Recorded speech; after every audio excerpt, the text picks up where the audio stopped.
Hey, what's up, you amazing hackers? I hope you're all doing well today. So today I want to tell you the story about a good friend of mine called Vedant. Sorry if I pronounce your name wrong. Also known as Vegeta. What did he find? He found a self cross-site scripting. Now that's very annoying, finding self cross-site scripting. And there are several ways to actually exploit that into a proper stored cross-site scripting.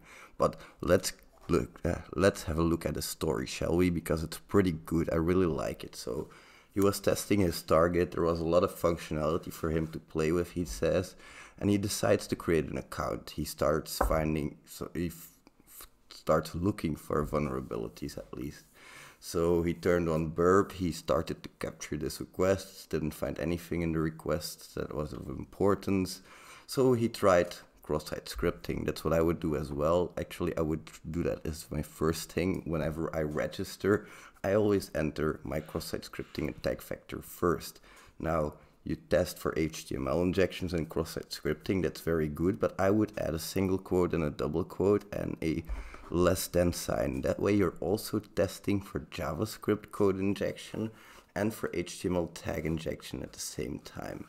So basically, while creating his account on target.com, he did that and he logged in, he visited his dashboard.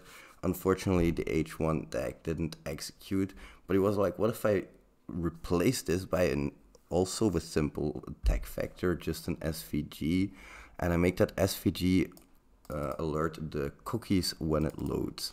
So that's basically what he did. He tried that, and what do you know, it seemed to work.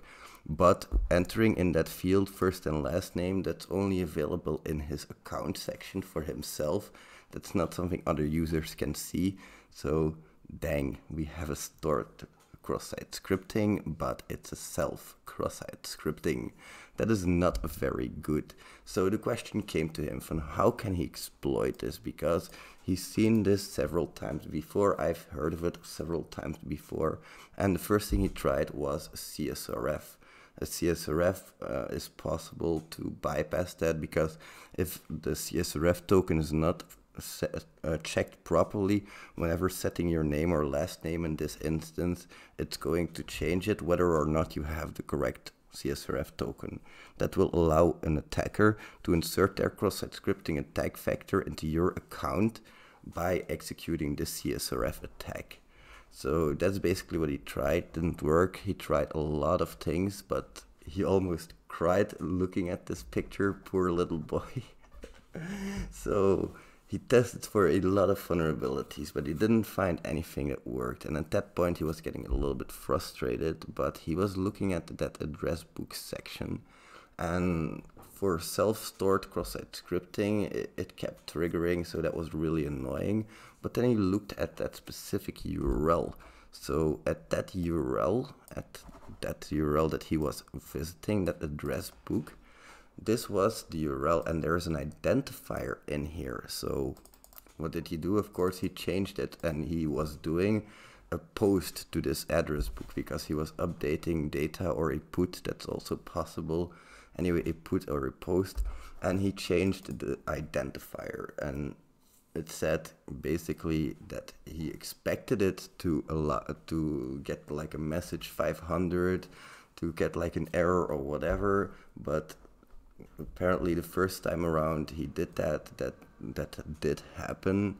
A message appeared saying you're not allowed to perform this action, but then he goes into the edit address section again and he removes that XSS payload, and this time he tries to intercept the request and just observe the parameter in the request.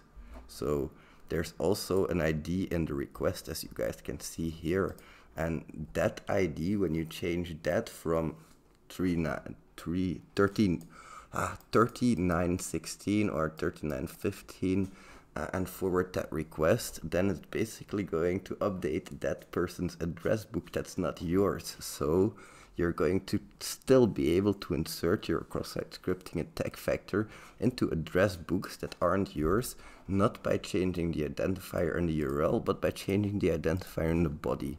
which is really strange that they have it in 2 locations, but I've seen it before, and that basically means that 2 systems are fighting each other. So they might not remember the old system very well. It might be there for a legacy reason that some applications might still need it, but that's very good for us because we can exploit it, and that's exactly what our friend Vegeta has done here. And since he was able to get those document.cookies to pop, that's an account takeover, because when you have those, you can go into, you can fake that session ID, and you can actually go and actually attack your target looking like you were the victim. So in this case, the address book updated, the self cross-site scripting popped. Unfortunately, it was an RDP, so there wasn't any bonuses, but really, really good find, my friend. Big thumbs up from Uncle Rat. That was a excellent find.